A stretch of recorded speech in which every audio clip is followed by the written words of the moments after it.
Bismillahirrahmanirrahim. Assalamualaikum warahmatullahi wabarakatuh. Perkenalkan, nama saya Suharyanto.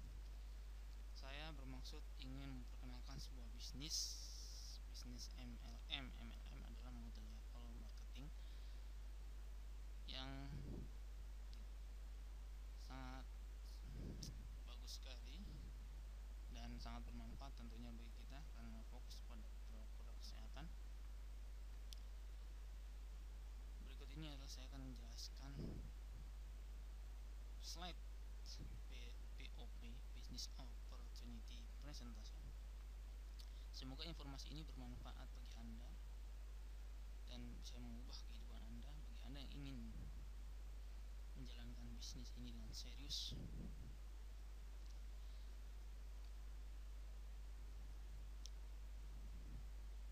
WHO.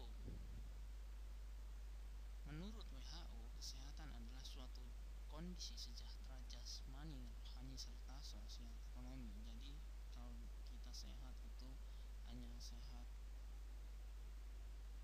kita nggak tahu ya apakah kita ini sehat atau enggak, itu tergantung ini. Kalau menurut WHO standar kesehatannya seperti ini: sejahtera, kemudian sejahteranya jasmani dan rohani, serta sosial ekonomi. Nah, itulah menurut WHO. Penyakit apa yang paling Anda takuti? Bicara masalah penyakit, manusia tidak bisa mengelak. Wallahualam, banyak sekali ya. Lihat saja dari daftar ini, kok mengerikan sekali penyakit. Terkadang kalau kita sudah terkena penyakit itu kadang-kadang kita menyesal, kenapa saya sampai seperti ini, apa yang setelah lakukan, apa yang pernah saya lakukan dulu. Nah, itu bisa kita koreksi. Tapi memang itulah kenyataannya.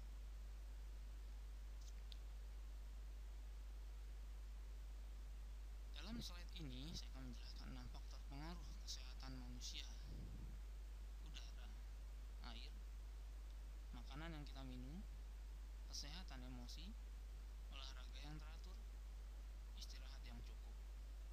Apakah Anda sudah benar-benar memperhatikan ke-6 faktor ini? Mungkin ada, cuman terkadang kita kan namanya manusia, ini akan terserah saya harus bagaimana. Cuman inilah 6 faktor yang sangat mempengaruhi. 5 sumber utama racun udara yang tercemar oleh polusi udara, apalagi sekarang ini banyak sekali pabrik dan lain sebagainya polusi. Air yang tercemar bahan kimia, ini lebih mengerikan.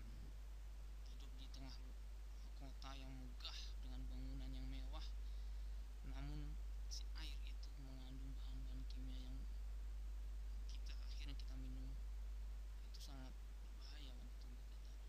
Buah-buahan dan sayur-sayuran yang diimport mengandung bahan berat. Kita terkadang enak saja menyantap makanan, cuman kita nggak pernah tahu bagaimana prosesnya, bagaimana ini kita serahkan semuanya kepada petani ya. Tapi ya memang seperti itulah. Kalau kita yang mengerjakan sendiri tidak mungkin, kita yang pulang gitu. Tapi nah, itulah sumber-sumbernya. Kemudian yang keempat adalah obat-obatan. Bahan pengawet dan zat perwarna makanan. Kita sudah tidak asing lagi namanya itu. Bahkan kita sedikit flu saja kita langsung beli obat ke warung. Dan itu sangat berisiko bila dikonsumsi terus-menerus selama jangka panjang. Daging hewan yang dicemari dengan zat kimia, banyak sekali ya, kecurangan-kecurangan yang terjadi di daging hewan yang dicemari dengan zat kimia itu. Bahkan daging penernakannya pun sudah canggih sekarang, tanpa perkawinan dengan teknologi itu. Dengan akibat racun dari toksin merusak pembuluh darah, mengakibatkan memudahkan pengendapan berbagai zat, diantaranya lemak